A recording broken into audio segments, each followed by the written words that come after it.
Entonces vamos a hablar de la topología K, que son espacios compactamente generados, y luego vamos a empezar con las primeras definiciones hacia la teoría de sitios de Grothendieck. Y pues básicamente lo que estamos teniendo es un puente entre los conjuntos de Stone hacia la teoría de gavillas, ¿no? O sea, para definir el sitio profinito. Ok, entonces iniciamos. Esto es para mí. Entonces, una breve revisión rápidamente de lo que tenemos hasta ahora. Entonces, hasta ahora lo que tenemos son algunas equivalencias de algunas categorías importantes. Está el álgebra de Boole, el álgebra de Boole por un lado, y nosotros demostramos, gracias a la dualidad de Stone, que esta categoría es equivalente o antiequivalente, equivalente a la categoría opuesta de espacios topológicos compactos, Hausdorff y totalmente desconexos, a lo que llamamos un espacio de Stone. Entonces, tenemos esa dualidad. Y por otro lado, tenemos que, de hecho, los espacios de Stone son exactamente los espacios profinitos, ¿no? Todo espacio profinito es un espacio de Stone y todo espacio de Stone es un espacio profinito. También tenemos un isomorfismo, digamos, o una equivalencia entre la categoría de espacios de Stone y espacios profinitos, pero la categoría es la misma, simplemente son dos nombres para la misma cosa. Entonces, la cosa está en que la filosofía o la forma en la que debemos de entender esto es que los espacios de Stone y los profinitos nos proporcionan una base topológica rígida sobre la cual es natural hacer teoría de gavillas, porque lo que queremos es hacer teoría de gavillas en una categoría y los espacios de Stone y los espacios profinitos van a ser esa cosa que nos va a permitir, ¿no? En las matemáticas condensadas es estudiar un topos, que recuerden que eso ya les he dicho de manera informal varias veces, que eso es estudiar las gavillas pero no en un espacio topológico, sino en un sitio de Grothendieck, que es una generalización de un espacio topológico. Entonces, en efecto, aquí profin es una categoría que vamos a pensarla como una topología o como una topología de Grothendieck y vamos a hacer gavillas ahí adentro, es decir, gavillas sobre los espacios de Stone como abiertos, de alguna manera, ¿no? Queremos cambiar a los espacios de Stone por abiertos, es lo que hace Scholze y Clausen. Y entonces, hasta ahora hemos trabajado principalmente en el mundo de los espacios topológicos, hemos definido lo que son los grupos topológicos, hemos incluso definido lo que es una gavilla en un espacio topológico, ¿no? Y aunque hemos trabajado con otras categorías, siempre las cosas de la categoría de espacio topológico están muy bien. Y la definición de profinito, pues está en un espacio topológico y hemos estudiado varios ejemplos, ¿no? Con topologías. La topología es una área muy importante, ¿no? Pero el problema con esto es que las topologías, como ya vimos, tienen ciertos problemas, ¿no? No es una topología, la categoría de espacios topológicos, así solita, ya no nos vayamos a los grupos topológicos, pero ya la categoría de espacios topológicos genera ciertos problemas o tiene ciertos problemas, como por ejemplo que no es una categoría cartesiana, ¿no? Entonces, en las siguientes clases vamos justamente a corregir estos defectos que tiene la teoría de topos o a dar una forma o cómo lo han corregido, ¿no? Cómo se ha corregido este problema. Y entonces introducir ya directamente esto de los sitios y los topos de Grothendieck en particular. Entonces, todo esto sirve o va a servir para preparar nuestro terreno hacia las matemáticas condensadas que como ya se acabó el semestre, pues entonces todas las matemáticas condensadas lo retomaremos el siguiente semestre, pero digamos dejar al menos las bases bien sentadas para esta parte, que era el objetivo básicamente de este curso, ¿no? Sentar las bases tanto topológicas como categóricas para eso. Ok. Entonces, vamos a retomar cuál es el problema de la categoría top, en particular el problema que vamos a atender el día de hoy, y es que la categoría top, después topológicos y aplicaciones continuas, sabemos que tiene cosas buenas, por ejemplo, yo sé calcular límites y colímites pequeños, ¿no? Eso sí está padre, pero en general no es cartesianamente cerrada. Y cartesianamente cerrada, ¿qué es lo que quiere decir? Pues una categoría es cartesianamente cerrada si tiene productos finitos y objeto terminal, entonces eso está bien. Y para todo par, o sea, eso sí lo cumple la categoría de espacios topológicos, pero esto es lo que ya empieza a no cumplir, es esta noción de Ohm interno, que es esta lo siguiente, ¿no? Que para todo par de objetos, es decir, en este caso espacios topológicos, va a existir un otro objeto que se llama el objeto exponencial o el Ohm interno, que lo que se hace es que me da una biyección natural entre los ohms del producto cartesiano de z con x y y a los ohms de z a y con x. Eso, si se fijan, lo que me está diciendo, me está hablando de representabilidad, ¿verdad? De ciertos funtores, o más aún me está hablando de ciertas funciones. O sea, yo tengo el funtor, por ejemplo, z cruz rayita, y tengo el funtor que a cada espacio x le asocia y a la x, es decir, aquí tengo que fijar z y ya la X, que es el objeto que me gustaría definir, pues aparece como un funtor adjunto derecho por la naturalidad del funtor producto cruz con Z rayita y Y, ¿no? Con Z y Y fijas.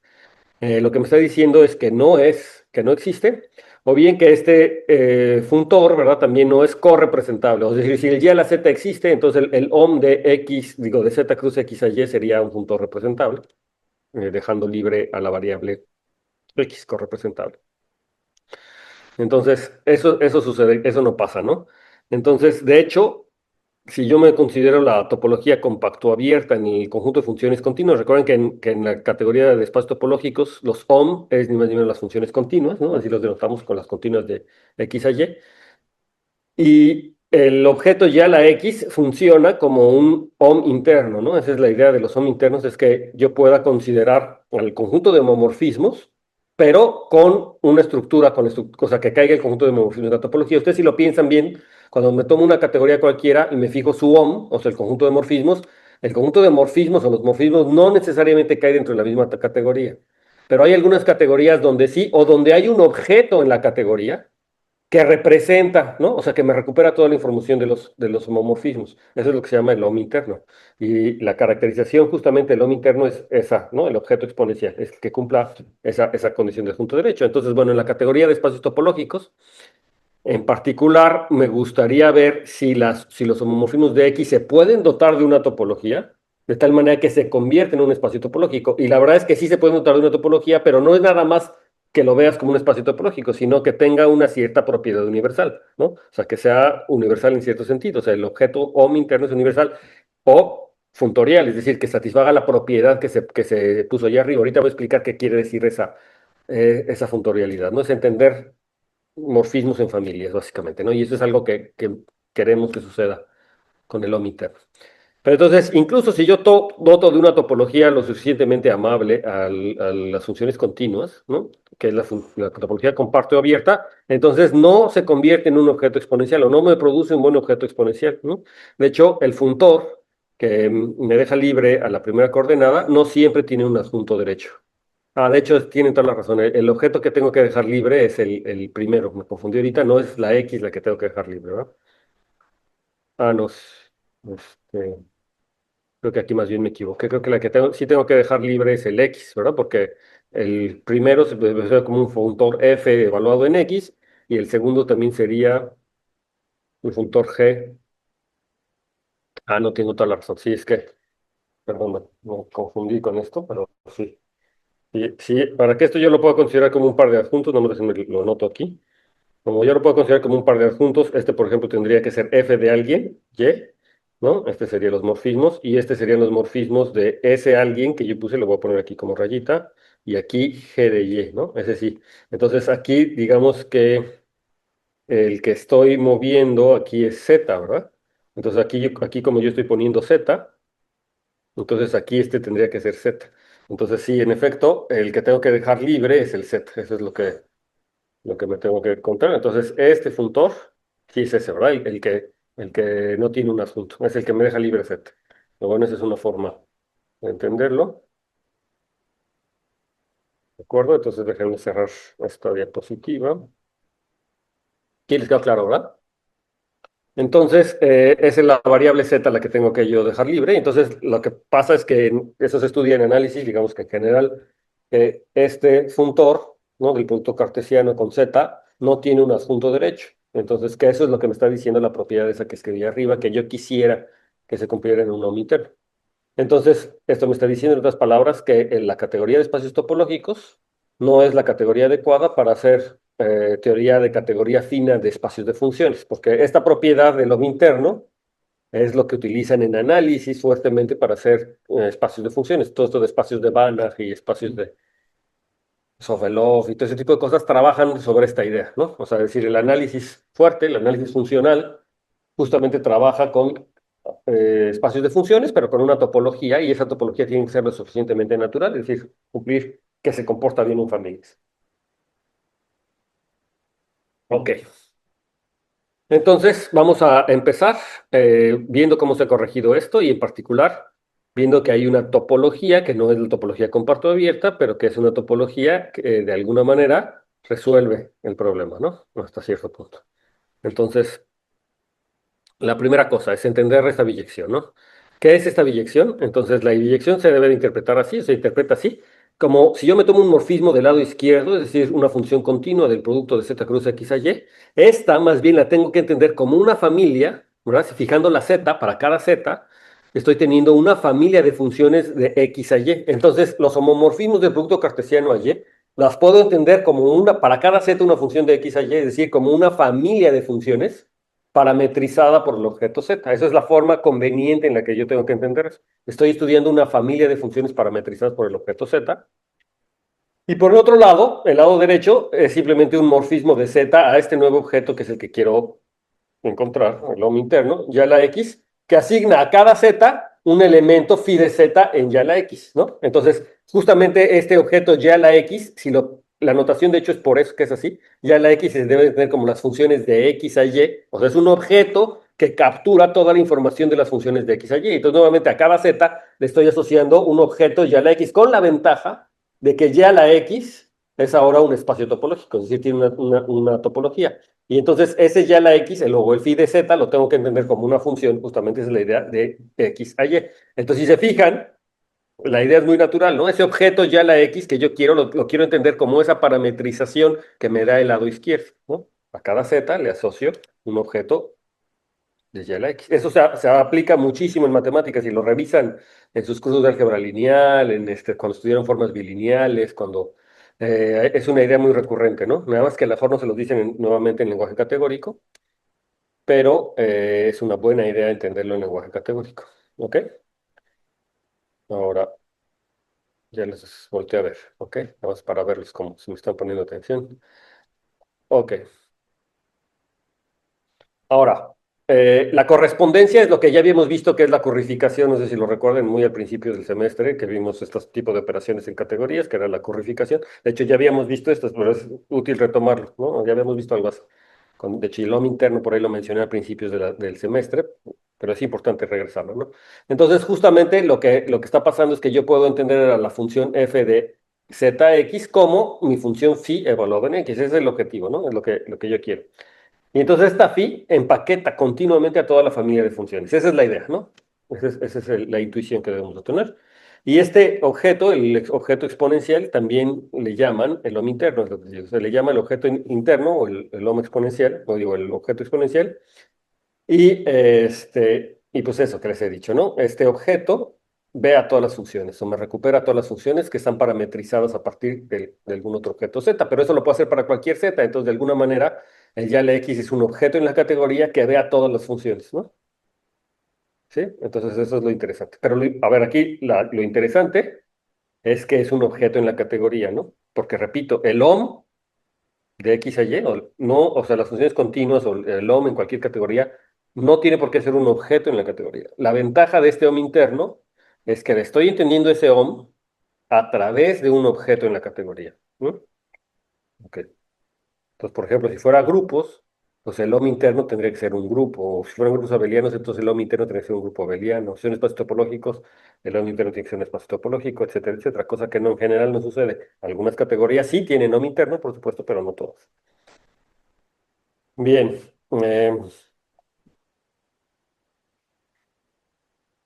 Entonces, en una categoría cartesiana cerrada, esta correspondencia es natural en Z y funciona bien para todos los espacios y parámetros. Entonces, en general, cuando yo tengo una categoría cartesiana cerrada, pues es porque se cumple esta condición, ¿no? Si bien las condiciones que yo les había puesto de categoría cartesiana cerrada, pues en particular es que esta, ¿no? Que exista un OM interno. Entonces, todo bien.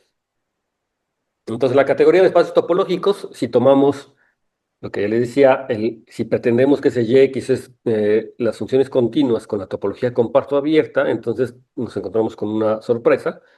Y entonces es que dependiendo del espacio topológico, de cómo sean los espacios topológicos, pues algunas veces sí voy a obtener la biyección deseada, pero no para todos los espacios topológicos. Es decir, esta propiedad va a depender de la característica de los espacios topológicos y eso es lo que observaron, dijeron, a veces sí funciona. Y la pregunta es, ¿para qué espacios topológicos lo suficientemente generales sí funcionan, ¿no? Eso es como que lo que me gustaría recuperar y por qué sí funciona para esos espacios topológicos. Entonces, la idea es que no funciona para todos, ¿no? Entonces hay patologías típicas, por ejemplo, espacios que no son Hausdorff o no son razonables desde el punto de vista de compactos. Entonces, es decir, no me sucede otra vez, ¿no? Que si yo me tomo espacios Hausdorff o razonables, desde el punto de vista compacto, entonces no vuelve a suceder que este objeto esté en esa misma categoría, ¿no? Productos topológicos que no interactúan bien con la topología de funciones, ¿no? O sea, depende de la topología que yo tenga. Y la conclusión es que si queremos una teoría de categórica robusta de espacios de funciones con un nodo interno, entonces el top es demasiado grande, ¿no? Y desordenado. Pero si hay ciertas topologías, o si hay ciertos espacios, si hay ciertos espacios en donde sí, o sea, si yo me restringo no a toda la categoría top, sino a algunos subespacios topológicos, esta condición de acá arriba sí se va a cumplir y a lo mejor esos espacios son los que me bastan. Es decir, a lo mejor esos espacios son suficientemente generales para hacer una buena teoría, por ejemplo, de análisis, ¿no? Entonces, eso es, ¿no? Necesitamos restringir a una subcategoría de espacios que por lo pronto vamos a llamar espacios bien portados, en donde se cumpla esta asunción, ¿no? Esta asunción, si queremos. Y de manera natural, ¿no? Y se tiene que cumplir para todo Z. Y entonces, el anuncio es que esta categoría en efecto existe, es una subcategoría de la categoría de espacios topológicos y es la categoría que vamos a anotar por CGWH por Compactly Generated with Hausdorff. Entonces, Compactly Generated with Hausdorff. Entonces, CGWH y entonces está construida a partir de la topología K y justamente de estas cosas que queremos llamar los K-espacios. ¿De acuerdo? ¿Sí? ¿Dudas? ¿Todo bien? Ok. Entonces, la motivación. Entonces, la motivación de esto es que en el análisis, si ustedes ya han tomado análisis funcional o han estado en contacto de alguna manera con el análisis funcional, ven que la compacidad del espacio de funciones son cosas muy importantes, ¿no? Siempre ando fijándome en familias normales, en familias, ¿no? Ciertos criterios de compacidad a nivel de las funciones, ¿no? De hecho, para poder hacer incluso una buena teoría de integración o espacios de Banach, necesito ciertas nociones de compacidad. Y entonces la idea que se hace generalmente en el análisis es ver la topología a través de compactos. Entonces hay toda una serie de definiciones de topologías que dependen de justamente esta visión a través de los compactos. Entonces muchos espacios razonables, por ejemplo, espacios métricos, los espacios polacos, los espacios de variedades, se entienden bien restringiendo la atención a mapas desde compactos, ¿no? Siempre nos fijamos, en vez de que nos fijemos todas las funciones, vamos a ver unas funciones que tienen un compacto o que cumplen una propiedad específica desde los compactos, ¿no? De hecho, en cualquier geometría también, geometría algebraica, geometría compleja, eso sucede. Y entonces la topología global suele estar controlada por lo que ocurre sobre sus conjuntos compactos. Y esa es una intuición muy cierta, porque los espacios compactos como que me controlan de que las cosas no se vayan al infinito o no se salgan, ¿no? Entonces muchos, pero los compactos los puedo hacer grandes y grandes y grandes, ¿no? O pequeños, pequeños, pequeños, dependiendo de la topología. Y entonces de alguna manera como que las propiedades importantes de esos espacios, si los quiero tener controlados bien, entonces los puedo dar en términos de compactos, que en espacios métricos y en muchos espacios nuestra intuición es que son cerrados y acotados, ¿no? Entonces los compactos son como esa cosa, ¿no? Que me controla. Entonces la topología global suele estar controlada, y de hecho en particular las funciones, a partir de lo que sucede en espacios compactos. Y entonces aquí viene la idea de Kelly, que es que forzar que la topología de X quede completamente determinada por las aplicaciones continuas que parten de compactos y Hausdorff, ¿no? O sea que, es decir, si yo quiero darle una topología al espacio de funciones y los compactos son tan importantes para el análisis y lo que quiero es recuperar el análisis, pues entonces, ¿por qué no le damos una topología al conjunto de funciones a partir de entender funciones que partan de compactos o que estén estrechamente relacionados con esta idea de que partan de compactos? Y aquí, compacto en topología, que lo que pasa es que en geometría algebraica compacto es solamente esta condición de cubierta, ¿no? Y no me acuerdo si en topología a veces la gente incluye compacto, lo incluye como la propiedad de las cubiertas más Hausdorff. Y también eso depende de los autores, pero yo me acuerdo que Carlos Prieto, por ejemplo, a lo mejor estoy diciendo una mentira, pero me acuerdo que Carlos Prieto en los cursos de topología sí consideraba compacto como compacto y Hausdorff, pero puede ser que no, ¿eh? Como que me quiero acordar, al menos esa discusión siempre está, ¿no? Entonces, en geometría algebraica compacto, no, mira, más bien la onda está así. En geometría algebraica, la propiedad de las cubiertas se le llama cuasi compacto. Y compacto es compacto Hausdorff. Entonces, más bien es al revés, ¿no? Me parece que en topología compacto es la propiedad de cubiertas. Y sí, además le pido Hausdorff aparte. Pero en geometría algebraica y en muchas ramas de las matemáticas, La teoría de las cubiertas se le llama cuasi compacto y si además cumple Hausdorff o algo equivalente a Hausdorff, pero en este caso separado, se le llama compacto. Bueno, o sus términos equivalentes. Bueno, en fin, es cosa de tenerlo aquí conscientes. Nosotros, por lo pronto, vamos a hacer la diferencia entre compacto y Hausdorff, ¿no? O sea, los compactos es solamente la propiedad de las cubiertas y Hausdorff es aparte. Ok, entonces sí queda claro, esa es la idea. Entonces, la idea es que los compactos actúen como detectores topológicos y sobre todo en cuanto a las funciones continuas.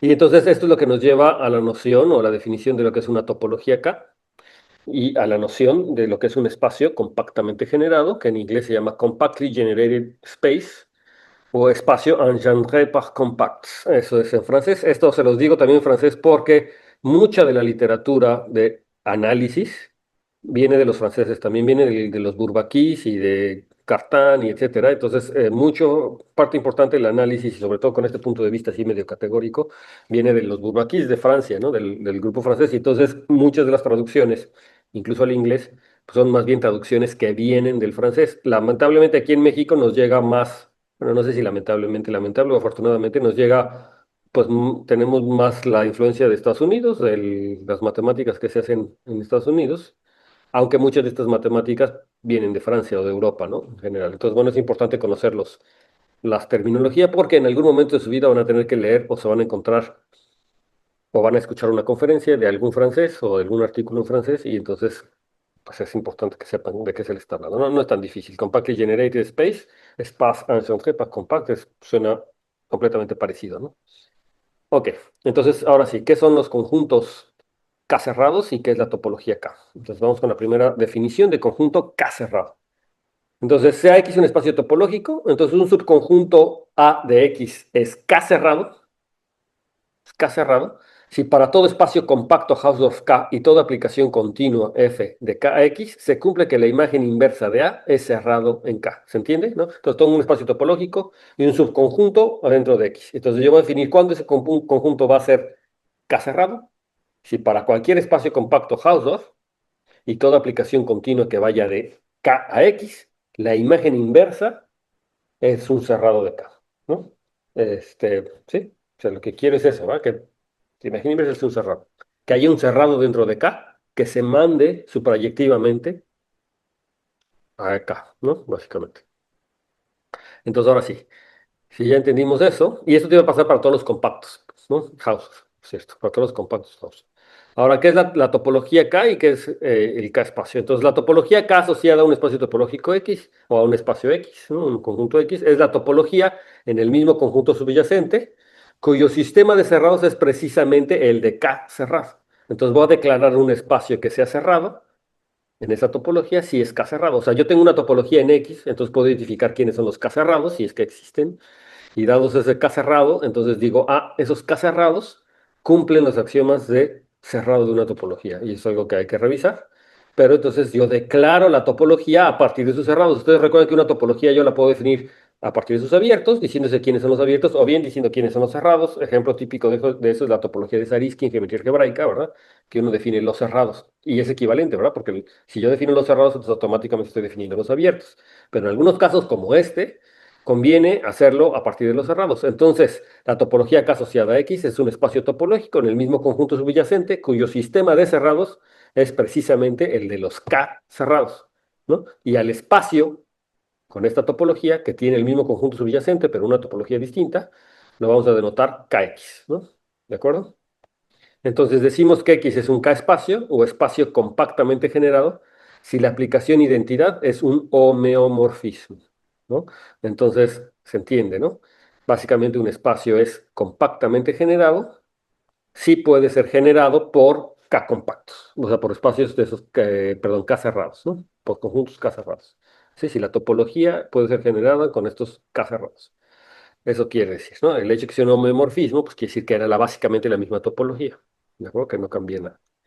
Entonces, la topología de K de X en general es más fina que la topología de K, ¿sí? Que la topología de X, es decir, tiene más abiertos cerrados. Entonces, para K espacios no se gana nada, X ya estaba visto por los compactos, esa es la idea, ¿no? Los que son K espacios ya estaban. Ok.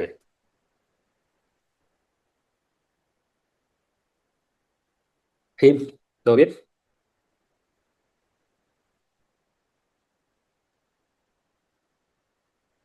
Y entonces esto, por supuesto, me define un funtor, como todas las cosas que nos gustan aquí, ¿verdad? A cada espacio topológico le estoy asociando otro espacio topológico, entonces tenemos un funtor de la categoría top a la categoría top y queremos ver qué onda con este funtor, ¿no? ¿Cómo es este funtor? Entonces, pues el proceso que a cada X le asocia su espacio KX, ¿no? Su espacio compactly generated, o compactamente generado, es funtorial, entonces define un funtor. Es decir, se comporta bien con las funciones, con los mofismos continuos y además bien con la identidad y bien con la asociatividad. Recuerden que eso ya normalmente no lo ponemos, pero sabemos que eso es lo que quiere decir, ¿no? Entonces, si yo tengo una función continua de x a y, entonces le podemos asociar una función kf que va del compactly generated x al compactly generated y, ¿no?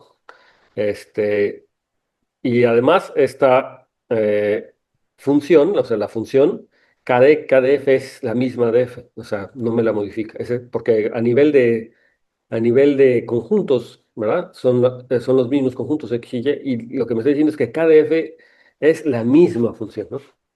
Entonces, dado f de x a y continuo, la misma su función subyacente, f, que va de k de x a k de y, es continua, y eso es porque la topología era más fina. Es decir, si b está dentro de y, es un k cerrado en y, entonces para todo compacto k y toda función g de k de x es por definición, la composición es cerrado en k, de modo que f a la menos 1 de b es k cerrado en x, ¿no? Es la demostración de ese hecho, pues muy fácil, ¿no? Simplemente hay que escribir claramente qué es lo que quiere decir la definición. Entonces me tengo que tomar, para ver que esa función es continua, pues bastaría que me tome un cerrado básico o un cerrado de los que generan, ¿verdad? Un K cerrado, y ver que su imagen inversa es K cerrado, y eso pasa porque justamente la definición de K cerrado involucra que para cada función que parte de un compacto, la imagen inversa sea cerrada, ¿no? Entonces se cumple trivialmente por la composición. Y otra característica importante de este funtor es que, por supuesto, si yo me tomo un espacio topológico que ya era K, ya era compactly generated, ¿no? Que ya era de la imagen de pues vuelve a darme el mismo, ¿no? No hace nada, ¿no? Entonces el funtor es idempotente, se dice, que el K de X es nuevamente K de X, y eso es inmediato, ¿no? Entonces, por supuesto, la identidad y la composición se respetan por construcción, porque es la misma función, entonces claramente eso ya determina que es un funtor. Entonces, queremos entender más, los queremos caracterizar los espacios K compactos, porque una cosa es la definición, pero a ver, chécate si este espacio es K compacto, eso quiere decir que para todos los espacios compactos tienes que verificar si la imagen inversa de un cerrado es cerrado. Entonces, eso no es posible, entonces necesitamos una caracterización adecuada de los espacios K compactos para que los podamos reconocer. Entonces tenemos esta proposición en particular, que para un espacio topológico X, las siguientes condiciones son equivalentes. X es un K-espacio, es decir, la identidad es un homeomorfismo, que es lo que queríamos. La siguiente, un subconjunto A de X es cerrado en X, sí, solamente sí, para todo compacto house of K y toda aplicación continua, f de kx, se tiene que la imagen inversa es cerrado en K. Entonces, lo repito, entonces son equivalentes que X sea un K-espacio, es decir, que la identidad sea un homomorfismo. Y dos, que un subconjunto va a ser cerrado, o sea, puede decir que va a ser cerrado sí, solamente sí, para todo espacio compacto house of K y toda aplicación continua f de kx, se tiene que la imagen inversa es cerrada en K. Bueno, eso ya lo tenemos. Y tres, la topología de X es la más fina que hace continuos a todas las aplicaciones desde compactos house. Y esta es la importante y que muchas veces así es como lo definen en análisis, ¿no? Entonces, la topología esta, la K-topología, o el K-espacio, ¿verdad? Que se genera a partir de un espacio topológico, o la imagen de este funtor K, me dota a X de la topología más fina que me hace a todas las aplicaciones F de KX, donde K es un compacto Hausdorff, continuo, ¿no? La topología más fina. Entonces, eso es importante en análisis, ¿sí? Ya ven, ya estamos dando una condición eh, de compacidad en términos de las funciones que se utiliza mucho en análisis. No sé si incluso valga la pena revisar la definición, pero uno y dos es básicamente la definición de que sea K cerrado y de que sea y del funtor KX, ¿no? Dos implica tres, es la caracterización habitual de la topología inicial generada por la familia de aplicaciones con K compacto house. O sea, no es nada demasiado importante. Entonces aquí le puse estos stops que fueran apareciendo los puntos, pero me faltó ponerle un pausa aquí en los ejercicios y a todas esas cosas que van saliendo abajo. Pues ya ni modo. Entonces, hagan de cuenta que eso que está de verde, no, eso que está de naranja, perdón, no ha aparecido. Entonces, ejemplos, pues básicos, ¿no? Todo espacio métrico es un K-espacio, entonces es algo que hay que verificar. Entonces, y entonces la cerradura de un conjunto en particular se puede detectar por sucesiones, esto es algo importante. Los compactos en espacios métricos son secuencialmente compactos. Y entonces ahora todo espacio primero numerable también es un K-espacio. Entonces, otra de las cosas que se saben de análisis. Todo espacio compacto Hausdorff es un K-espacio. Entonces tenemos como bastantes ejemplos. Y en particular, todo espacio de Stone, de esos que nos gustan, que es un compacto Hausdorff, en particular es un K-espacio. ¿De acuerdo? Entonces va padre porque entonces ya estamos conectando. Al menos esto lo estamos viendo porque pues es decir, fíjense, esta noción de K-espacio va a ser de gran importancia para el análisis.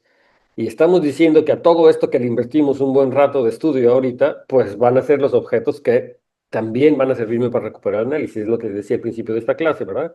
La idea de los condensados no es nada más quitarme este problema de la topología, de los grupos topológicos, que no es una categoría abeliana, sino además recuperar el análisis.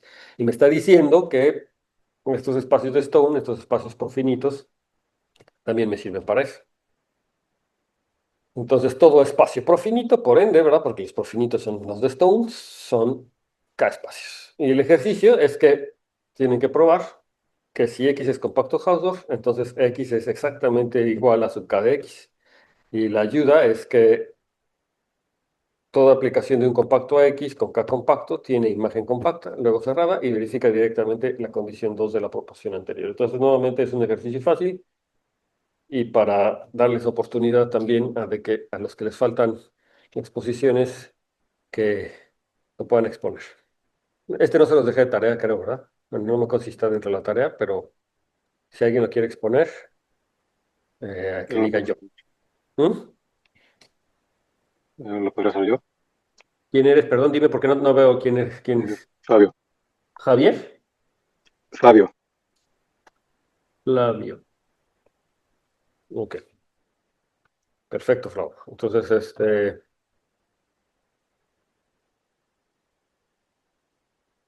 bien. Entonces, está fácil, ¿no? Ahora sí vamos con las definiciones que nos interesan. Entonces, decimos que un espacio topológico X es compactamente generado Hausdorff, y entonces compactamente generado Hausdorff por sus siglas. Si cumple que X es un K-espacio, y además que X es Hausdorff, y decimos que un espacio X es compactamente generado débilmente Hausdorff, entonces compactamente generado weakly Hausdorff, por eso la W, compactamente generado weakly Hausdorff, si X es un K-espacio. Y además, toda aplicación continua, f de kx con k compacto Hausdorff, la imagen es cerrada en x, ¿sí? Entonces va a ser weakly Hausdorff, si además de ser k espacio, para cualquier función que parta de un compacto Hausdorff, su imagen es cerrada, ¿sí? Entonces es una condición importante y se le llama débilmente Hausdorff. Entonces, ¿por qué débilmente Hausdorff o weakly Hausdorff? Pues es un poquito más suave de Hausdorff, en particular cualquier espacio Hausdorff, ¿verdad? Es weakly Hausdorff, pero por supuesto de regreso no es cierto, pero es ni más ni menos lo que se necesita, ¿no? Para que las imágenes de compacto se comporten bien. Entonces, lo que pasa es que uno podría decir, bueno, pero a lo mejor los Hausdorff pues ya lo hacían, entonces ¿para qué te tomas débilmente Hausdorff? El que pasa es que ser Hausdorff es muy restrictivo de repente, o sea, hay espacios que de todas maneras funcionan bien para hacer ciertas cosas del análisis, pero que no son Hausdorff, ¿no? Y entonces uno quiere pues la noción más general en la que uno pueda trabajar. Entonces, no sé si la Weakly Hausdorff es exactamente la más general, pero sí es más general que ser Hausdorff y que aplica, ¿no? Aplica y no es tan caótica, ¿no? De repente, después de todo lo podemos controlar. Justamente la condición de las funciones de compactos me está diciendo que pues, lo puedo controlar, ¿no? Que la imagen de f de un compacto sea cerrada en X. Entonces, ¿cuáles son las propiedades que tienen estas categorías de Compactly Generated Weakly Hausdorff? Entonces, la categoría de espacios compactamente generados débilmente Hausdorff tiene las siguientes propiedades, que es completa y cocompleta. Y recuerden que ser completa y cocompleta lo que quiere decir es que tiene límites y colímites pequeños, ¿ok? Entonces, completa y cocompleta, lo cual eso ya es una gran ventaja, ¿verdad? ¿Sí? Que tenga límites y colímites es una cosa que, como ya nos convencimos hace unas clases, es una cosa muy importante en teoría de categorías. Nos permite hacer muchas cosas con límites y con colímites. Pero además la parte más importante, que era la que, la que dimos como motivación, es que esta categoría ya es cartesiana y eso quiere decir que tiene productos finitos y un objeto final y además es cartesiana cerrada y eso quiere decir que tiene un OM interno. Esta categoría ya cumple, ya satisface, ¿no? Entonces, repito, que quiere decir que tengo un OM interno, que cualesquiera dos objetos en esta categoría de Compactly Generic Weakly Hausdorff, existe un objeto exponencial o bien un OM interno que queda caracterizado por ser el adjunto derecho, justamente, del funtor que deja libre a la variable z en el producto y fija a x y a y, ¿no? Por supuesto, es una transformación natural, entonces es un isomorfismo natural. Y entonces, esto en general, ¿cómo se demuestra? Pues así, cómo se hace para ver quién es el compactly generated, digo, quién es el DOM interno, el exponencial. Entonces, la construcción de límites y colímites se hace en la categoría top y luego se toma la topología K, ¿no? Que ya sabemos que existen. Y para los exponenciales se toma el espacio de funciones con la topología compacto abierta y en este caso, cuando yo tomo la topología compacto abierta, resulta que entonces ya es una topología que es compactamente generada. Y entonces, es decir, lo que estamos diciendo es que con ese proceso ya obtengo un objeto, ahora sí, en el OM interno, o sea, ese objeto de funciones con esa topología ya es un objeto en la misma categoría, entonces ya es un OM interno. Y por supuesto, aquí el detalle interesante es ver que este objeto cumple esta propiedad universal o cumple esta propiedad de funtorialidad. ¿Mm? Entonces hay varios textos que escapan ya a los intereses de esto, de la clase. Me interesa que tengan, que se queden con la idea, ¿verdad? De lo que es esta cosa compacto abierto y que se puede hacer y que en esta categoría es la categoría adecuada donde existen estos OMs internos. Y bueno, la demostración pues es un poco más técnica y pues bueno, a lo mejor se puede hacer, pero hay libros clásicos como este de Kelly, ¿no? Y hay ahora la gente que hace teoría motópica también lo ve y lo utiliza, pero yo no quería dedicarle tiempo a eso porque si no, no llegamos a ver lo de sitios y me interesa más ahorita que por lo pronto veamos sitios. Si en algún momento llegáramos a necesitarlo con un poco más de detalle, pues lo podremos ver. Pero digamos que ahorita me interesa esa idea, ¿no? O sea, creo que quedó clarísimo, ¿verdad? Que en general en espacios topológicos no existe el OM interno, que hay que restringir la categoría, que la idea de restringir la categoría a compactos es una buena idea porque los compactos me acotan a las funciones, me permiten cierto control de las funciones. Es una estrategia que no se me está ocurriendo a mí, sino que la gente que hace análisis la hace constantemente y que en efecto, bueno, pues me permite, entre otras cosas, y una de las razones por la cual la gente de análisis lo hace tan constantemente es porque tengo este tipo de resultados, ¿no? Justamente.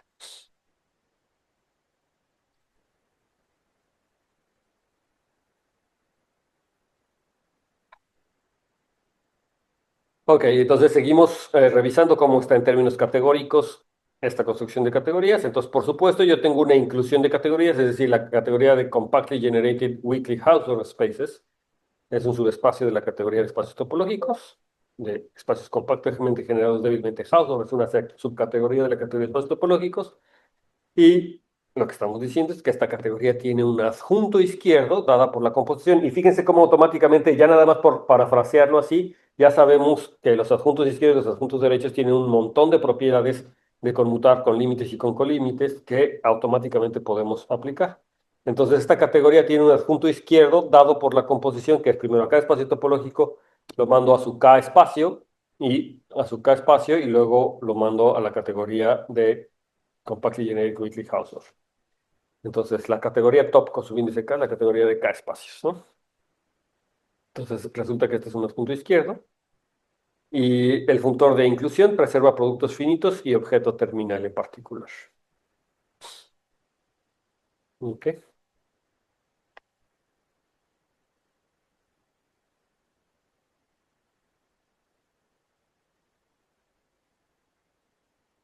Porque de hecho me preserva los límites finitos, ¿no? En general, por ser un asunto. Y entonces, ¿qué es lo que nos tenemos que quedar de esto? ¿Cuál es la filosofía de esta situación? Es que podemos pensar en la categoría de Compactly Generic Weakly Hausdorff o compactamente generados débilmente Hausdorff como una versión corregida de la categoría de espacios topológicos y corregida justamente en el sentido que estamos restringiendo a la categoría, pero que vamos a poder hacer buen análisis ahí, ¿no? Vamos a tener un NOM interno, ¿no? O sea, le estamos quitando algunos espacios topológicos, pero se gana a cambio tener una categoría cartesiana, cartesianamente cerrada, es decir, que tiene además el OM interno. Y entonces esto es de mucho valor para el análisis. Y como van a ver en espacios condensados y el siguiente semestre, si es que continúan, es que los espacios líquidos, pues, justamente se aprovechan de esta noción, ¿no? Exactamente, hacemos eso. Y entonces, otro ejercicio que también a ver si alguien se anima a hacerlo, y dice que los compactos detectan la topología, ¿no? Compactos como detectores en CGWH. Entonces, que si yo me tomo un espacio compactamente generado débilmente Hausdorff y Y un espacio compacto Hausdorff, y si me tomo un par de funciones f y g que van de y a x que sean continuas, entonces hay que demostrar que si para cada conjunto cerrado de x se cumple que la imagen inversa es igual a la imagen inversa de g, entonces f es igual a g. Entonces se fijan eso como una condición de igualador o de o esta cosa que sucede en variable compleja, ¿verdad? Que, digamos, análoga, no es la misma, pero que dos funciones que coinciden en este caso en un cerrado, o que la imagen inversa son cerrados, son iguales, entonces era porque las funciones eran iguales. Entonces, de alguna manera eso me está diciendo que en esta categoría, o sea, es como muy rígida, ¿no? Es a lo que me refiero como con esa rigidez, ¿no? La rigidez, lo que me está midiendo es esa esa propiedad que me permite distinguir cuándo en particular funciones son iguales, ¿no? Entonces aquí me dice, dos funciones son iguales y la imagen inversa de un conjunto cerrado ya determina las funciones, ¿no? Si la imagen inversa ya determina esas funciones. Entonces, y entonces esto formaliza esa idea que dijimos al principio de manera informal de que los compactos, de hecho, ven toda la topología porque de alguna manera eh, me determinan las funciones. ¿Sí? ¿Alguien se anima a hacerlo? Si quiere, yo lo hago, profesor Aldo. Aldo, perfecto. Excelentísimo, jóvenes. Entonces eso ya queda así. Y ahora vamos a la siguiente definición. ¿Cómo van? ¿Todo bien? Es que con las diapositivas uno avanza un poco más rápido. Y ¿Puede entonces, regresar nada más un momento, profesor? Es que quería tomarle captura de pantalla. ok. De todas maneras yo les voy a compartir esto, ¿no? Pero sí, con las diapositivas uno va un poquito más rápido. Y entonces a veces se pueden perder. Entonces váyanme deteniendo o vamos viendo con calmita, ¿no? No hay mucha prisa, o sea. Listo. Ujú. Hasta yo me canso más de hablar. Vamos entonces con la siguiente definición, ¿no? Las categorías con productos fibrados. Eso también ya lo conocemos, es más que nada una revisión, ¿no? Entonces, una categoría tiene productos fibrados. Lo que pasa es que nosotros hemos visto esta definición con límites y con lo que sea, ¿no? Pero ya sabemos que es un producto fibrado. Y en particular es especialmente importante para la categoría de sitios o para cuando estudiamos sitios, estas categorías con productos fibrados, ¿no? A lo mejor no requiero que existan todos los límites y a veces me bastaría con que existan productos fibrados, pero hay teoremas de equivalencia, ¿no? Ya saben que si existen productos fibrados y bla, bla, bla, entonces existen. Si existen productos, entonces existen todos los límites. Entonces, a veces, pero digamos que en sentido estricto, a mí me interesa particularmente que mis categorías tengan productos fibrados. Entonces, que una categoría tiene sus productos fibrados y para cualesquiera par de morfismos F y G que van de X a S y otro de Y a S respectivamente, y tengo un diagrama como el que está en la parte de aquí abajo, de Y a S y F de X, existe un objeto que se llama el producto fibrado, junto con sus morfismos proyecciones, tales que hagan esto. Recuerden que el producto fibrado en realidad es el límite del diagrama que determinan X, Y S, ¿no? Es este diagrama, entonces es el producto fibrado de ese diagrama. Y como límite, ¿qué es? Pues entonces debe satisfacer la propiedad universal del límite. Quiere decir que si yo existe otro objeto. Déjenme ponerlo, si quieren, aquí nada más para revisarlo, ¿verdad? Que si existe otro objeto Z, junto con morfismos de aquí para acá que me hacen conmutar el diagrama, entonces debería de existir uno único al producto fibrado. Eso es lo que es la propiedad del límite que conocemos hasta el cansancio ya a estas alturas del partido. Y entonces, nada más para recordar rápidamente y tomar una pausa. Ay, sí, siguen viendo, ¿verdad? Sí. Ah. Entonces, por ejemplo, en las categorías que nos interesan, por ejemplo, la categoría de espacios topológicos, en la Compactly Generic Willi-Hausdorff, en la categoría de esquemas, de geometría algebraica y muchas otras categorías, existen productos fibrados. La categoría de conjuntos, pero ustedes ya saben, ¿no? ¿Dónde existen esas categorías? Y entonces, ahora sí, estamos empezando con el tema importante de sitios. Ya, no lo puse aquí, ¿verdad? Como tres. Mira, es que cambiamos de sección. Entonces, ya estamos empezando con sitios, ¿no? Con la onda de sitios. Entonces, pero bueno, lo que quiero es que vean que todo está relacionado de alguna forma, ¿no? Entonces, la noción de sitio, recuerden que la idea era sustituir a los espacios topológicos por los objetos de una categoría, o sea, en una categoría hacer que los objetos funcionen como abiertos, pero nada más así no basta. De hecho, lo que realmente requiero es tener la noción de recubrimiento o de cubierta en la categoría, ¿no? Entonces, eso es lo que Grothendieck hace de manera magistral y lo hace así porque él lo que quería era hacer una teoría de gavillas que no dependiera de la topología en sí del objeto, ¿no? O que dependiera más bien de otras propiedades, por ejemplo, el seretal. Lo que quería Grothendieck era demostrar las conjeturas de Weil, no sé si les he platicado de eso, ustedes saben de eso al respecto, pero respecto a eso, pero él lo que quería era demostrar las conjeturas de Weil. Y para demostrar las conjeturas de Weil, Weil había conjeturado, entre otras cosas, que debería existir una buena teoría de cohomología para variedades algebraicas sobre campos finitos, que le permitiera calcular los números de Betti de esa variedad algebraica y que en particular le ayudara a contar el número de soluciones que tienen las ecuaciones, ciertas ecuaciones algebraicas o ecuaciones algebraicas sobre campos finitos, ¿no? Cuando voy haciendo crecer las ecuaciones. Y entonces es un problema muy fundamental en teoría de números y en geometría algebraica, que de hecho ese problema desarrolló la geometría algebraica moderna y al grado de que esto, ¿no? O sea, Grothendieck creó esto para poder demostrar eso, que por supuesto tiene muchas más repercusiones que la demostración de las conjeturas de Weil. Ahora es una parte fundamental de las matemáticas y particularmente las matemáticas condensadas, ¿no? Como les estoy tratando de convencer. No sé por qué no los veo las caras y no puedo hacer que veas yo sus caras. A ver, ¿qué pasó aquí? Ahí está, listo, ya los veo. Entonces vamos a hacer la definición de lo que es un recubrimiento. Todavía no digo que es un sitio, ¿verdad? Pero necesito primero en cualquier categoría puedo definir la noción de recubrimiento o de cubierta. Entonces voy a tomar una categoría cualquiera, ¿sí? Y entonces voy a tomar un objeto U en la categoría. Y fíjense cómo deliberadamente lo denotamos por U porque quiero empezar a generar esa idea de que este objeto U funciona como abierto, ¿no? Entonces vamos a definir lo que es un recubrimiento o una cubierta. Los españoles dicen recubrimiento. En México creo que tendemos más a decirle cubiertas, pero eh, hay que saber los dos porque también nuevamente esto viene de Francia y hay que hacer alguna diferencia porque en español de repente está la noción de cubriente y recubrimiento y bla, bla, bla. Entonces son como cosas relacionadas, pero no son lo mismo, ¿no?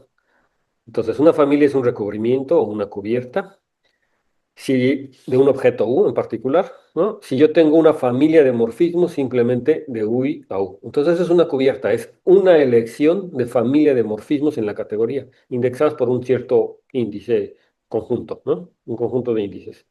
Entonces, esa es simplemente una cubierta. En general, digamos, esta definición de cubierta es muy general. Entonces, en práctica, quiero decir, no en general, en práctica le pedimos ciertas condiciones a esta cubierta. Entonces, hay distintos tipos de cubierta. Por ejemplo, yo le puedo decir, los morfismos tienen que cumplir además que manden compactos en compactos o que sean continuos. Bueno, si estoy, por ejemplo, en la familia, o sea, son morfismos de por sí en la categoría, entonces depende de la categoría, pero además de las propiedades natural que tienen esos morfismos dentro de la categoría, que los definen, le puedo pedir más cosas. Por ejemplo, en variedades algebraicas podría pedirles que los morfismos, además que sean morfismos de variedades algebraicas, sean morfismos etales, ¿no? ¿no? Etcétera. O sea, una serie de propiedades que uno les pide a los morfismos. Eso es en práctica, pero en general, ¿no? Sí, con toda generalidad, una cubierta, como lo hizo Grothendieck, es simplemente una familia de morfismos, ¿no? Y entonces usted dice que es una cubierta del objeto U. Entonces, pensamos a mi espacio como un espacio topológico o como un topológico y cada UI como una pieza, ¿no? Un mapa de UI. Es decir, que la familia recubre a U debería significar que U se puede reconstruir en algún sentido a partir de los UI y sus intersecciones. Esa es la idea, ¿no? Ahora, fíjense, todavía no estamos, todavía no acaba la definición. Y les digo, hay que pedirle ciertas propiedades también de compatibilidad. Y una de las ideas es que las cubiertas, cuando yo me cubro un conjunto, ¿no? Un espacio topológico, un conjunto, se comportan bien con otros abiertos, ¿no? O sea, por ejemplo, cuando yo tengo un abierto chiquito adentro, Entonces esa cubierta restringida a mi abierto chiquito también lo cubre. Pero mejor, si yo corto a mi abierto con otro abierto, entonces también cubre a la parte que corta, ¿no? O puedo restringir mi cubierta a abiertos para que cubran también la parte que corta.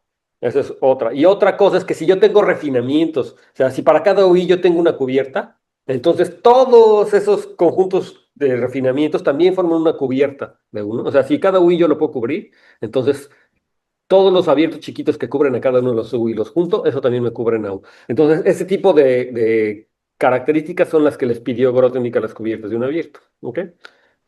Entonces, deben de cumplir ciertos axiomas. Entonces, el primer axioma fundamental que deben de cubrir las cubiertas de Grothendieck es esta cosa que vamos a denotar por PT1 y a lo mejor creo que el nombre correcto para ponerle esto debería ser ST1. No sé por qué le puse P, porque S debería ser de sitio, ¿no? Sitio. Uno.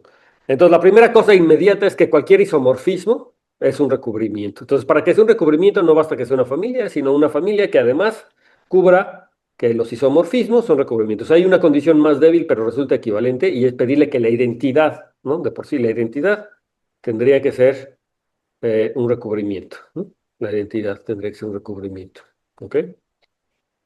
Pero bueno, eso se ve eventualmente que es equivalente a pedirle que sea un isomorfismo. El segundo axioma de sitio es que son estables bajo cambio de base. Y eso quiere decir que si yo tomo una cubierta de U, dada por los FIs, y si me tomo ahora G, un morfismo de B a U, ¿no? Entonces, los productos fibrados de la cubierta con B, entonces me da un recubrimiento de B. Y esto, la forma de pensarlo es que recuerden que, por ejemplo, cuando mi categoría es la categoría de abiertos de un espacio topológico, o sea, la categoría top, los productos fibrados corresponden con intersecciones, ¿de acuerdo? Los productos fibrados, sí se acuerdan de eso, ¿va? Productos fibrados en la categoría top son intersecciones, ¿no? Y en particular en la categoría de abiertos de un conjunto. Y entonces lo que está diciéndome aquí es esto. Yo tengo un conjunto U, un espacio U, vamos a pensar lo que es un abierto, y tengo otro espacio B. Si estoy con los morfismos que son como inclusiones, entonces G de B a U es una inclusión. Y lo que me está diciendo esto es que la intersección de la cubierta con el abierto más chiquito es ni más ni menos una cubierta del abierto chiquito. ¿Sí? Entonces, así es como que imaginariamente me lo tengo que hacer, ¿no? También, si no son inclusiones, si son simplemente morfismos, y entonces yo lo puedo entender como las fibras. Recuerden que el producto fibrado también es una fibra, ¿no? Entonces me tomo la cubierta U y me tomo B, y ahora me tomo la fibra de cada uno de los abiertos en B. Es como cortar cada uno de los abiertos con B. Entonces la fibra resulta ser que es una cubierta del espacio B, del espacio cubriente. Entonces hay varias formas de imaginar, ¿no? Y la parte 3 es la parte esta que les había dicho de refinamientos, que también le llaman la parte de transitividad. Me dice que si yo tengo una familia de abiertos, si tengo un recubrimiento, un cubrimiento, una cubierta para un abierto U, y para cada I yo tengo un cubrimiento de UI, dados por las B y J. Entonces, la familia completa dada por las composiciones, que va de las B y J a U, indexada ahora por el producto cruz de I con J, esa tiene que ser un cubrimiento de U, que es lo que les decía, ¿no? Bajo refinamiento se comporta bien. Básicamente, estas son las tres propiedades que ya las habíamos visto que se cumplían en la categoría de espacio topológico, cuando les definimos gavillas usualmente, ¿verdad? Y les dije que esto se cumplía para una gavilla. Le dije, estas son las propiedades, pues estas son las propiedades que definen una cubierta para un sitio, ¿sí? ¿Les queda claro? Entonces, qué es una cubierta o qué es una familia de cubiertas? Entonces, en una categoría vamos a considerar una familia de funciones, para cada abierto, una familia de funciones que van a cumplir estas propiedades. Si cumplen estas propiedades, entonces eso se llama una cubierta, ¿no? Que son compatibles con las otras cubiertas, o se llama los coverings o cubiertas de un espacio, ¿no? Entonces, la proposición que más bien me hace eh, que me ve que esta definición en efecto era correcta o que sí cumple con las cosas que yo quería, ¿no?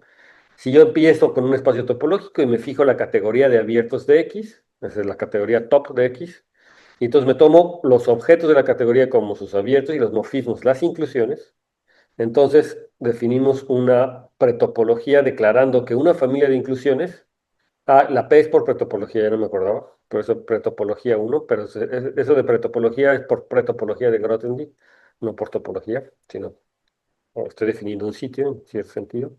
Bueno, entonces regreso. Decimos que una pretopología declarado por una familia de inclusiones, ¿no? O sea, los recubrimientos, de tal manera que la familia no es una familia cualquiera, sino voy a requerir que en efecto sea una cubierta, ¿no? Es decir, que la U sea la unión de los UIs. Entonces, mis familias no van a ser nada más funciones, sino van a ser inclusiones que cumplen con la propiedad que la unión de las UIs es igual a U, es decir, una cubierta de verdad. Y entonces lo que decimos es que en efecto esta noción de familias, de cubiertas, es una cubierta en el sentido de Grothendieck, ¿no? Es decir, define una pretopología de Grothendieck. ¿De acuerdo? ¿Sí? Y entonces el sitio que definimos, y entonces no les he dicho que es un sitio, pero un sitio es una categoría con una noción de cubiertas, básicamente. Entonces un sitio es un par. Entonces la categoría en este caso es OX, o sea, los abiertos del espacio topológico, y J es la familia de cubiertas, ¿no? De pretopologías, ¿no? La familia de cubiertas, ¿no? Entonces esto determina un sitio que se llama el sitio topológico usual de X, ¿sí? Entonces, ¿qué es un sitio? Es un par, ¿verdad? Formado por una categoría y para cada objeto U, una noción de cubriente, ¿no? Para cada objeto U en la categoría, una noción de cubriente. Entonces eso es lo que es J, ¿verdad? Es decir, J es una cosa que se llama los cubrientes de la categoría. Entonces es fácil ver que en esta categoría de espacio topológico se cumplen todos los axiomas. Es trivial, simplemente viendo que el isomorfismo, por supuesto, me da una cubierta, es una noción de cubierta, pues porque son inclusiones, ¿verdad? Entonces los isomorfismos es realmente la identidad. Que si yo tengo una cubierta y ves otro subconjunto, entonces U intersección B, que es lo que corresponde al producto fibrado, esto se recubre a B, como les había dicho, y si tengo un refinamiento en la definición usual de cubrimientos en espacio topológico, pues entonces el refinamiento también cubre a U.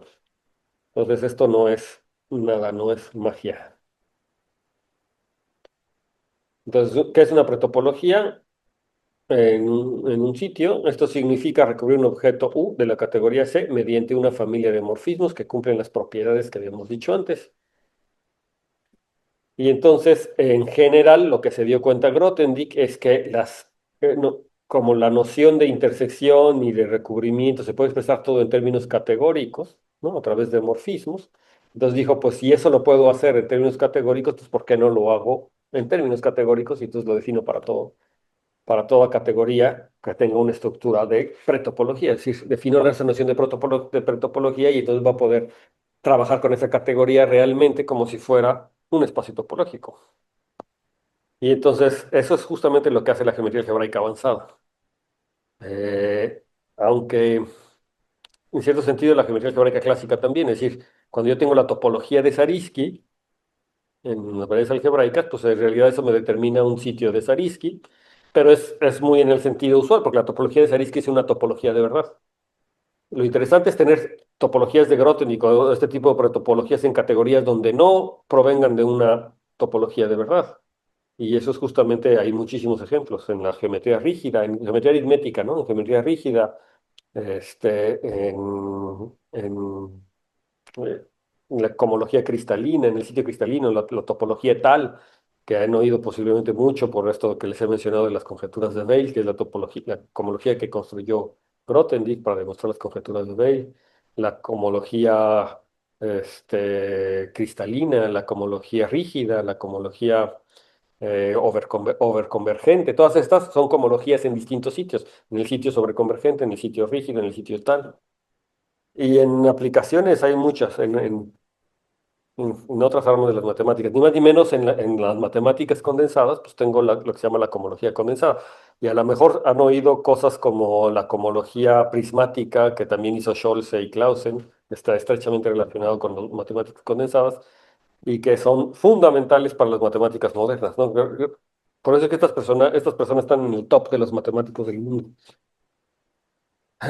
Ok, son los tops matemáticos vivos actuales, ya más jovencitos. Peter Scholze y Clausen tienen menos de 35 años, tan chavitos, no son muy jóvenes. Ok, entonces, entonces el lenguaje categórico me aporta estas nociones de productos fibrados, de composición y de isomorfismo, entonces permite formalizar lo que es un cubriente o un recubrimiento. Y esto es esencial en la geometría algebraica y otros sitios que aparecen en matemáticas condensadas por la noción de abierto se sustituye por una noción más abstracta de morfismo que cubre, ¿no? Eso lo vamos a ver, es básicamente lo que les estoy diciendo ahora. Hay otro acercamiento a las matemáticas, a los sitios de Grothendieck, que a veces tiene ventajas y a veces es más oscuro, un poquito más difícil, y es a partir de las cribas, de las CIEFs, que se llaman. De hecho, así empieza el CGA 4,5, si no me equivoco, donde justamente se llama Cohomología y tal, este libro de Grothendieck, escrito por Dieudonné y por colaboradores, donde justamente Grothendieck introduce la noción de sitio de Grothendieck y de G-topologías o Grothendieck topologías. Lo hace primero a partir de estas CIEFs, o de estas cribas. Esto tiene una importancia que a lo mejor es una definición como más local, pero es más difícil de verificar. Es más fácil definir en términos de sitios, ¿no? Lo que acabamos de hacer, lo que es un sitio, ¿verdad? Que con cribas, pero de todas maneras es importante revisar esta definición porque, o sea, muchos autores se la saltan, ¿no? O sea, muchos autores entran directamente a sitios y ya, pero se les olvida que esta es una parte importante y para algunos casos es importante entender la situación de criba, porque es la idea original y lo que trata de capturar. Bueno, entonces voy por la definición de criba, ¿cómo andamos de tiempo? Bien. Entonces se hace una categoría y sea un conjunto, un objeto en esa categoría. Entonces vamos a definir lo que es una criba sobre U. Entonces, ¿qué es una criba sobre U? Pues va a ser un conjunto S de morfismos con codominio U. Entonces la criba, pues es un subconjunto de la familia de morfismos que van a U, ¿no? Un subconjunto de morfismos. Tal que es estable por la precomposición. Entonces eso quiere decir que si yo tengo un morfismo F de B a U, y ese morfismo está en lo que llamamos la criba, y si yo me tomo ahora un G que va de W a B, es otro morfismo en C, entonces la composición también está en la criba. Entonces aquí notar que la criba no estoy fijando a B, ¿no? Es decir, cuando me tomo la familia de morfismos F que tienen codominio U, yo no dije que el B estuviera fijo, porque pareciera, por la notación que está escrita ahí, como ese subconjunto del conjunto de morfismos F de B a U, pareciera que el B que está fijo, pero no, ojo. Lo que queremos decir es que es una familia de morfismos con codominio U, como lo escribí ayer. Entonces la B también puede variar, ¿no? Es una familia de morfismos. Entonces, en ese sentido ya queda clara, ¿verdad? La noción de estabilidad de la criba. Y sí quiere decir que si me tomo otro morfismo, G de W a B, y F estaba en la criba, entonces la composición también está en la criba. ¿Ok? Entonces es como estable por extensiones, ¿no? Ay, perdón, no leí esto. Entonces, la intuición es que una criba sobre U es una colección de flechas que llegan a U, es decir, lo quiero entender como categóricamente, lo puedo entender como una colección de flechas que llegan a U, cerradas bajo la composición por la izquierda. Es un ideal a la derecha en la categoría visto sobre el objeto U. Entonces, si yo me lo imagino como una gráfica, entonces, está U y tengo una familia de flechas que llegan a U, pero con la propiedad de que las flechas que llegan a las flechas que llegan a U también están en la criba, ¿no? Entonces, como una red, lo puedo pensar como una red con centro en U, que las flechas llegan a U, ¿no? Y con la propiedad de que si hay una flecha que llega a alguna de las ramas de U, entonces también todo eso está en la criba, ¿sí? Entonces, si lo pienso así todo, ¿verdad? Entonces, si yo centro U, tomo como U en el centro y me fijo todos los morfismos que llegan a U, eso me da como una gráfica enorme, donde además los acomodo por composición, ¿no? Es decir, como una gráfica, ¿no? Dirigida, todos los que llegan a U. Eso es un monstruo, es una cosa muy grande, son todos los morfismos que llegan a U. Pero eso no me da una criba, o sea, no cualquier subconjunto de flechas me da una criba, sino es como quitarle todos esos pelos a U, algunos pelos, de tal manera que siga quedando algo consistente. Por supuesto, si me tomo todos los morfismos a U, es una criba, pero es una criba muy grande, pero no cualquier subconjunto. Es decir, si la llevamos al peluquero a esa noción, ¿no? Y le quita algunos pelos, no me queda necesariamente una criba. Entonces, las cribas es cuando me deja lo suficientemente pelos para que no te vea la calva, digamos, ¿no? O sea, que deja U bien, ¿no? De alguna forma, ¿no? Entonces, esa es una forma de imaginarse las cribas de alguna forma. O, si ven, si, con esta misma idea del abierto y las flechas, si lo pienso como en la categoría top, ¿verdad? Y con inclusiones, pues entonces son como formas de cubrir adecuadamente, ¿verdad? Es como formas de cubrir adecuadamente a mi conjunto U, ¿no? Lo estoy cubriendo, es una familia de abiertos que llegan a U, de subconjuntos de U que se comportan bien con refinamientos de alguna manera, ¿ok? Ok. Entonces, así se ven las cribas, ¿no? Entonces, por ejemplo, ¿no? Aquí está mi abierto U. ¿Ven cuando yo señalo? No se ve, ¿sí? Aquí, el cursor sí lo ven, ¿verdad? Sí, se ve. Sí, sí, sí. Entonces me las podría señalarlo un poquito mejor, creo. A ver, creo que puedo señalarlo. Ahí está. Entonces aquí está mi conjunto U y aquí están todas las flechas que llegan a U. Y lo que les decía es que, bueno, esta flecha de W, pues en general debería ser como una flecha porque puede ir por la composición hasta acá, ¿no? Pero bueno, la acomodo como va en las composiciones, ¿no? De alguna manera. Y entonces, pues la condición es esa, ¿verdad? Que si yo tengo a alguien que va para atrás, entonces también vuelve a estar en la criba, ¿no?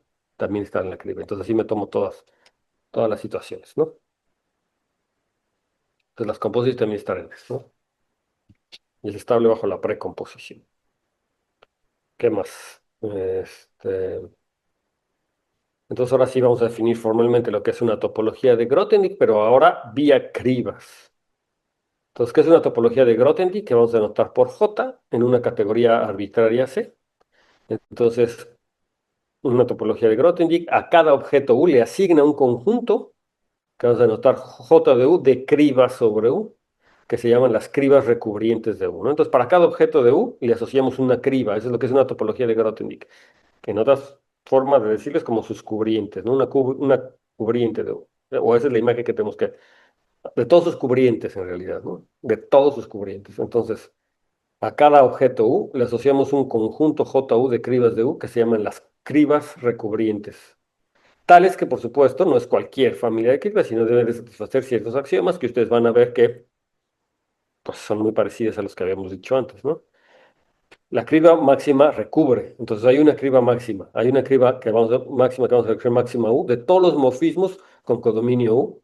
Entonces, por supuesto, esa criba máxima pertenece a la familia de cribas, ¿no? A la J, a la J, ¿no? Que habíamos dicho, la topología de Grothendieck.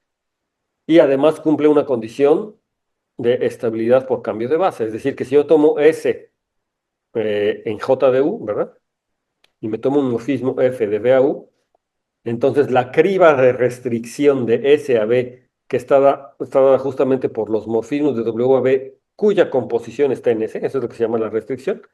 Entonces, esa familia también pertenece, pero ahora a la criba asociada a B, ¿no? Entonces, el J, la topología de Grothendieck, es una forma de alguna manera como consistente de asociarle esa cosa que llamamos cribas a los objetos de B, ¿no? A los objetos de B, ¿sí?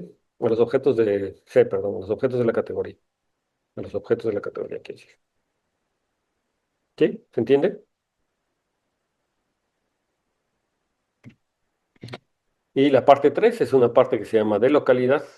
Y me dice que si yo tengo S en J de U y T una criba en U, tal que para toda función f de B a U que esté en S, la restricción de la criba, que vamos a anotar por T restringida a B, que está definida exactamente como lo hicimos en la parte anterior, también pertenece a J de B. Entonces, eso implica que T estaba de hecho en J de U, ¿no? Entonces, que si S es una criba en U, o ese es un elemento en J de U, ¿no? Es una criba de U. Y T es una criba sobre U, tal que para todo morfismo F de B a U en S, la criba restringida pertenece a J de B. Eso solamente puede pasar porque de hecho la criba T ya estaba también en J de U, ¿no? En la asignación de J de U. Entonces, esta es la definición de lo de una topología de Grothendieck vía cribas, que es la que aparece también en el CGA 4,5. Y luego, bueno, se demuestra que son equivalentes, ¿no? Entonces, proposición, se hace una categoría con una pretopología de Grothendieck, entonces se le puede asociar canónicamente una topología de Grothendieck J sobre C, ¿cómo?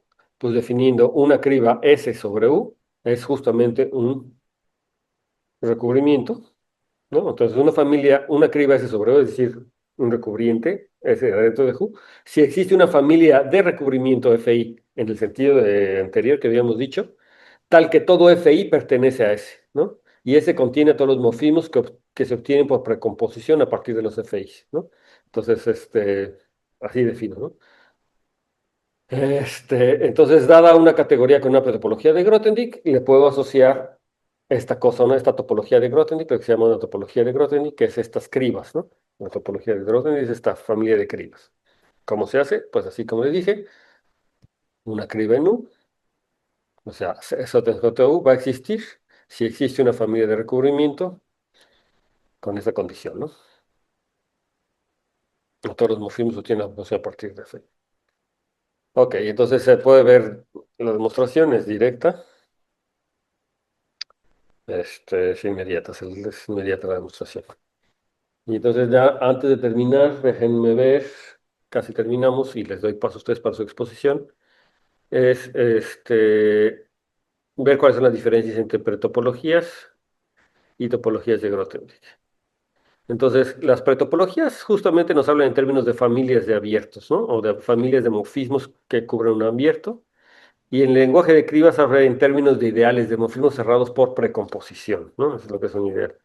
Y en la práctica, para construir sitios concretos, como el sitio topológico habitual de un espacio, o el futuro sitio profinito, que es el que vamos a trabajar en matemáticas condensadas, es más cómodo trabajar con la definición de pretopologías que con la de Krivas. Es decir, la noción de sitio, como dijimos al principio, ¿no? Con cubiertos.